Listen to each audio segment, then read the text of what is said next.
Salut à tous et bienvenue sur AliExpress pour le test du projecteur DLP BuyInTech U7 Pro. DLP, Android, 3D, plus DMD signé Texas Instruments à l'intérieur, lumière signée Osram. BuyInTech veut entrer dans la cour des grands tout en gardant un projecteur à prix raisonnable. C'est parti pour le test. Vous pensiez que vous avez tout dit dans l'introduction, vous êtes loin du compte. Projecteur portable, et pas uniquement parce qu'il a une anse à ce niveau-là, mais parce qu'il intègre une batterie de 15 000 mAh à l'intérieur. Effectivement, d'un point de vue pratique, il est portable puisqu'il pèse seulement 1,3 kg.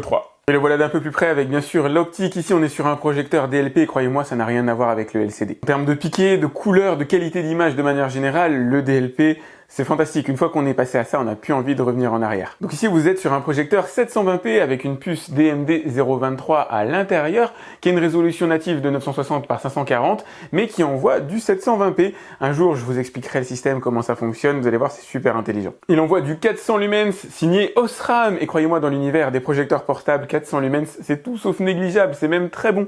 Avec une durée de vie estimée à 50 000 heures, en gros, vous fleurirez pas sa tombe. À l'arrière, la connectique est pas pléthorique, mais suffisante. Vous avez ici l'entrée électrique, bien sûr, ça se branche sur du 220 volts français, port USB 3, HDMI, USB 2 et sortie casque. Toujours sur la partie arrière, vous avez l'extracteur d'air. On fera un point dans la vidéo sur le bruit qu'il peut émettre, avec la possibilité d'ouvrir cette petite trappe pour nettoyer le filtre. Sur le côté, deux enceintes de 5 watts pour un son en stéréo. Un pas de vis 6 mm sur la partie inférieure et des petits pieds en caoutchouc. Et sur la partie supérieure, boutons d'allumage qui semblent être des boutons de réglage du focus. Vous avez la télécommande aussi qui reprend ces fonctionnalités-là. La télécommande, je vous la détaille pas, il n'y a pas particulièrement besoin. Ajoutez à ça le Bluetooth 5.0, le Wi-Fi sur les bandes 2,4 et 5 GHz. Et un processeur capable de décoder les flux vidéo encodés en H265 jusqu'à la résolution 4K. Ça s'annonce bien. Trêve de présentation, je continuerai de vous le présenter à l'intérieur du test, mais ce qui est intéressant, c'est de voir ce qu'il est en mesure de faire réellement. Voilà les premières images du projecteur. Alors j'ai allumé la lumière, on a un bel éclairage à l'intérieur de la pièce, l'image est visible. Je voulais vous illustrer l'idée qu'on ne peut pas malheureusement utiliser le projecteur en plein jour. Évidemment, c'est toujours le cas sur ce genre de projecteur. Je vais faire le focus, je ne l'avais pas fait avant. Donc vous allez l'utiliser essentiellement dans une pièce sombre. Alors la nuit en pénombre, voilà, en baissant un peu les volets, ça peut suffire. J'essaie de bien régler mon focus, il est assez sensible. Et voilà ce que donne l'image. Lorsque j'éteins la lumière, c'est top, c'est vraiment génial. Il y a un bon niveau de luminosité, parfait pour regarder en pénombre ou pourquoi pas dans le noir total. C'est là que ça va être idéal. La télécommande réagit bien, j'ai pas besoin de la pointer vers le projecteur pour que ça fonctionne. Le ventilateur est audible, mais il reste raisonnable, d'autant qu'il est réglable à l'intérieur des paramètres que vous avez ici. Vous avez un paramétrage spécifique pour le ventilateur. Voilà, si à un moment donné, pour X raison, il augmente en fréquence, parce qu'en général, il a quand même de la dissipation thermique à faire, vous allez quand même pouvoir le remettre en basse vitesse. Attention quand même à pas le faire surchauffer. Ce qui est marrant, c'est que l'image projetée est pas perpendiculaire au projecteur. Regardez si je me mets perpendiculaire, ce que ça va donner. L'image est sensiblement projetée vers le haut. Désolé pour le scintillement, c'est lié à ma caméra. L'image est donc envoyée légèrement vers le haut. Bon, pour les besoins de la vidéo et puis pour vous faire la démonstration, on va faire du réglage trapézoïdal. Alors, il y a un mode correction trapézoïdal automatique. Là, j'ai changé le projecteur de place. Hop, je vous montre ce que ça donne. Voilà, quand vous déplacez l'écran, effectivement, on a bien une correction qui se fait. Donc là, moi, j'ai un beau rectangle face à moi. Vous, il est légèrement déformé à cause de l'angle de ma caméra par rapport au mur. Là, pour le plaisir, je peux toujours vous montrer comment on fait les réglages manuels. Donc c'est classique, hein. Hop, voilà, ok. En haut, ici, ça passe. C'est en bas, à la limite. Pour que vous ayez un rectangle un peu plus parfait, je vais faire ça. Alors il y a un paquet de paramètres à l'intérieur de ce projecteur, je vais pas tous vous les montrer. Il y a le Wi-Fi 2,4 et 5 GHz, ça c'est super cool. Bluetooth, Miracast pour brancher votre téléphone, on verra si ça fonctionne bien. Luminosité, donc là je l'ai mis en standard, il y a moyen d'obtenir un petit surcroît de luminosité avec souligné. En standard pour l'instant ça convient pour le test. Vous avez la possibilité de retourner le projecteur si jamais vous le souhaitez, vous pouvez adopter on va dire la position que vous voulez pour lui. Un truc que vous me demandez fréquemment, la possibilité de zoomer ou de dézoomer l'image en fonction de la taille de votre mur en face et du recul que vous utilisez. Vous pouvez tout à fait ne pas avoir suffisamment d'espace sur le mur, donc cette fonction-là est plutôt sympa. Après, vous pouvez l'ajuster à l'horizontale ou à la verticale. Moi, je vous conseille de conserver les paramètres par défaut en automatique. Voilà, je vous laisse mettre pause si jamais vous voulez voir les menus supplémentaires. Encore une fois, je ne peux pas tout vous montrer, sinon la vidéo va prendre véritablement 3 ans. Je vous propose de rentrer immédiatement dans le vif du sujet. Alors j'ai toujours des ajustements paramètres caméra à faire pour que vous ayez l'image la plus juste par rapport à ce que moi je vois. C'est pas toujours simple malheureusement à réaliser. Je vais vous mettre une petite démo signée Sony que je mets habituellement dans mes vidéos, vous allez voir, normalement, l'image devrait être assez cool. C'est vraiment pas simple de vous trouver le réglage parfait. Si vous voyez des saccades, c'est pas lié au projecteur, c'est lié malheureusement à mon appareil photo. J'essaie vraiment de trouver le réglage qui rendra le plus grâce au projecteur par rapport à ce que moi je vois. Et l'image est belle, elle est vraiment sympa. Donc on est bien sur une trame équivalente à du 720p. On la voit, hein, la trame à l'œil nu. On n'a pas une précision ultime. Sur YouTube, malheureusement géré par le projecteur, ça m'arrive d'avoir quelques saccades. C'est bizarre, on a de grosses périodes de fluidité. Et puis après, on a quelques saccades. Je ne saurais pas vous dire pourquoi. Il est peut-être en train de travailler en toile de fond, d'où l'utilité d'ailleurs d'avoir les 2 Go de RAM, donc la version Pro par rapport à la version U70, qui elle est la version, on va dire, classique. Avec 2 Go de RAM, vous avez déjà un petit peu plus d'aisance, à mon avis, pour afficher les contenus. Voilà, c'est fluide. Sur de très très longs moments, on est en 1080p, là, en matière de compression. Mais visiblement, il a un peu de mal à gérer, il a un peu de mal à tenir dans la durée ce 1080p. Je vais voir en 720p ce que ça donne, si jamais c'était lié à ça ou pas. En 720p, j'obtiens une image qui est parfaitement fluide. Alors du coup, on va se faire le test inverse. On va faire de l'A4... Ah, j'ai pas le droit de monter en 4K, malheureusement. Alors là, ce qu'on va faire, c'est passer par Netflix. Donc Netflix est installé. Vous l'aurez vraisemblablement pas en Full HD, vous l'aurez au moins en 720p. Et de toute façon, c'est très bien, puisque le projecteur affiche du 720p et ça fonctionne. Donc je l'ai relié à mon compte Netflix. Bien sûr, il n'y a pas Netflix inclus à l'intérieur du projecteur. Il faut avoir un compte évidemment pour pouvoir y accéder de manière autorisée. Mais ça fonctionne. Vous allez voir, le temps de faire le temps de chargement. Et voilà, ça marche. Alors là, pour l'instant, je suis en très basse définition, mais ça va se caler, comme je vous dis, au moins sur de la HD+, ce qui est suffisant pour ce projecteur-là. J'étais un peu optimiste pour Netflix, on est bien sur de la basse définition. Donc là, ce que je vais essayer de faire, c'est d'accéder... Alors, vous avez plusieurs places de marché, façon de parler, d'endroits où vous allez pouvoir télécharger des applications. Vous avez Aptoide ou vous avez Google Play. Sur Aptoide, en règle générale, on retrouve les applications, on va dire, les plus essentielles. J'ai pu télécharger facilement YouTube, il était déjà préinstallé à la base. J'ai pu télécharger VLC aussi. Il y a Plex, vous allez trouver... Voilà. J'ai ma liste qui est juste là, voilà, Google Play, VLC, Prime Video, Disney+. Bref, il y a les bases. Est-ce qu'il y a Molotov? Ah, j'ai oublié Molotov, tiens. Alors non, il n'y a pas Molotov, donc ce que je vais faire, c'est passer par le Play Store, et on va aller voir si ça y est à l'intérieur.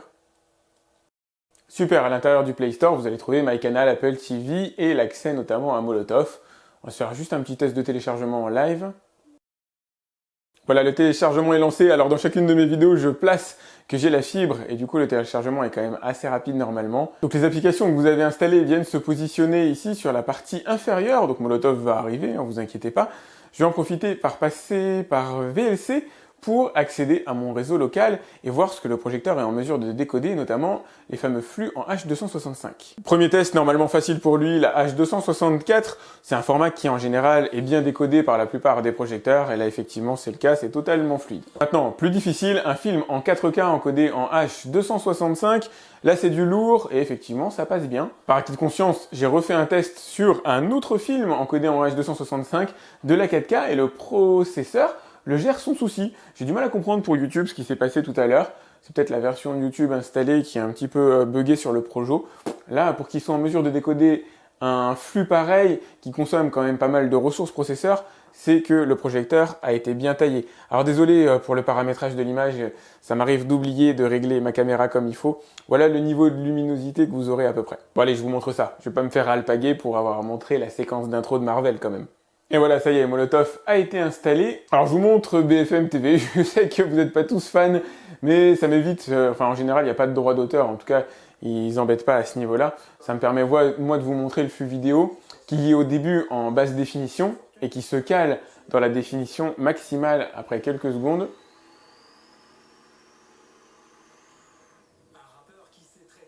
Voilà, ça y est, le sujet a l'air super passionnant, mais ça s'est calé effectivement aux définitions. Alors on voit la trame malheureusement de pixels. Pour moi, je pense pas que ce soit du 720p, on est bien dans la résolution, la définition originale annoncée sur le site. À ceci près que j'ai quand même pas mal réduit la taille de l'image, ça peut jouer aussi. Alors là, ce que je vais essayer de faire, c'est de trouver le projecteur avec mon smartphone et de diffuser l'image de mon téléphone directement dessus. Bon écoutez, ça fait 2 minutes que mon téléphone tourne un peu dans le vide, visiblement Miracast ça a pas l'air d'être sa tasse de thé, et ça m'étonne pas trop parce que de manière générale Miracast c'est franchement pas génial. Si vous voulez caster votre téléphone, vous prenez une Chromecast, il n'y a pas photo. Ce que vous allez pouvoir faire, et je vous invite à essayer, c'est bien sûr de brancher des périphériques externes via le port HDMI.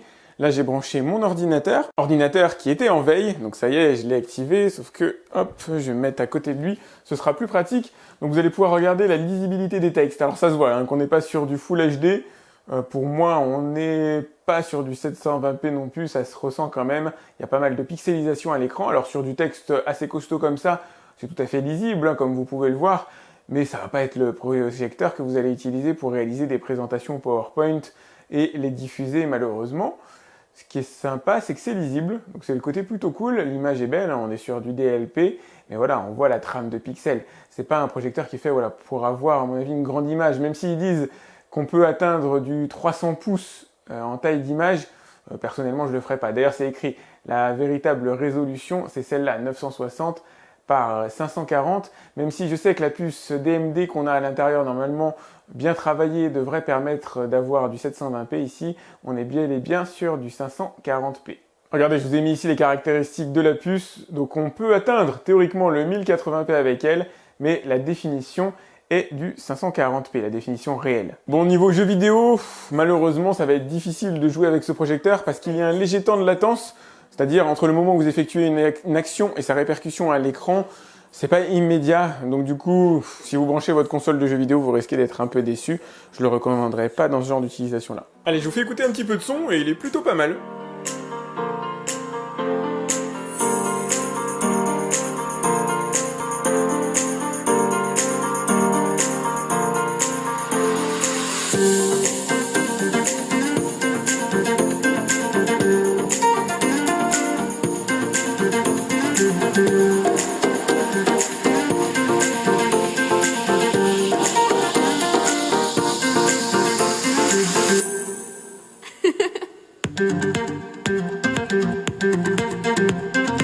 Bilan en demi-teinte pour ce projecteur BuyInTech U70+, pour lequel je m'attendais effectivement à un peu mieux dans certains domaines. À commencer par l'image, c'est clair que la matrice de pixels est visible sur le mur, alors avec 2 mètres de recul, on a quand même une belle diagonale d'image, ça c'est cool, mais malheureusement la définition est pas suffisante par rapport au prix demandé. D'ailleurs, même au sein de la propre famille BuyInTech, vous allez trouver des projecteurs LCD quasiment 2 fois moins chers qui affichent une image Full HD, qui certes ne rentre pas en comparaison directe avec du DLP, notamment avec les couleurs, avec le piqué, mais qui est franchement très satisfaisante, couplée à un dispositif type Chromecast ou Fire Stick, etc.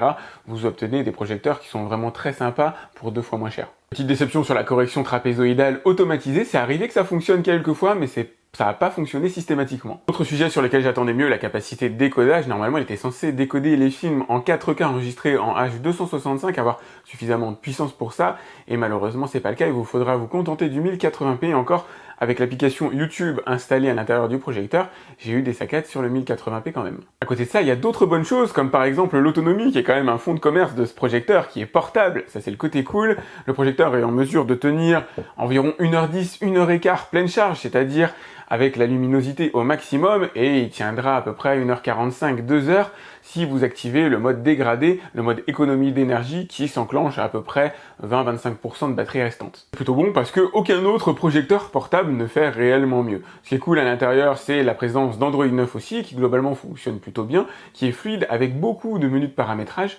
On retrouve aussi la plupart des applications intéressantes, dont Netflix, qui certes n'est pas en Full HD, mais qui a au moins le mérite d'être présent, et de toute façon, avoir Netflix en Full HD sur un projecteur 540p, ça aurait pas beaucoup de sens. Le son est plutôt bon, le ventilateur ne fait pas trop de bruit, ça reste assez agréable à utiliser au quotidien, et c'est la différence avec les projecteurs LCD, qui eux sont en général beaucoup plus bruyants, idem la télécommande fonctionne bien. Au final, son plus gros problème, c'est que vous allez trouver au même prix un projecteur Full HD de chez Xiaomi, alors qui certes est sédentaire, qui n'est pas portable, mais qui offre une image de meilleure qualité, un son de meilleure qualité, une expérience de toute façon de manière générale de meilleure qualité. Et que pour environ 2 fois moins cher, vous allez obtenir chez BuyInTech des projecteurs Full HD qui vous offriront franchement une expérience assez cool. J'ai utilisé pendant longtemps des projecteurs LCD et franchement c'est top. Alors certes, le DLP c'est mieux, quand on peut passer au DLP c'est très bien, mais il faut le faire effectivement dans de bonnes conditions. Je vous mets les liens de tout ça directement dans la description de la vidéo comme d'habitude. N'hésitez pas à me faire un retour, me dire ce que vous en avez pensé dans les commentaires, ce que vous utilisez comme projecteur. Si vous en avez à me recommander pour en réaliser les tests, moi ça m'intéresse beaucoup.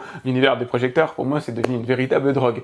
Pensez à vous abonner à ma chaîne si c'est pas déjà fait, à cliquer sur la cloche qui vous permettra d'être alerté lorsque je lance une nouvelle vidéo. Et ouais, c'est pas automatique. À liker cette vidéo si c'est pas déjà fait. Et moi je vous dis à très vite pour un autre test sur AviExpress. Salut!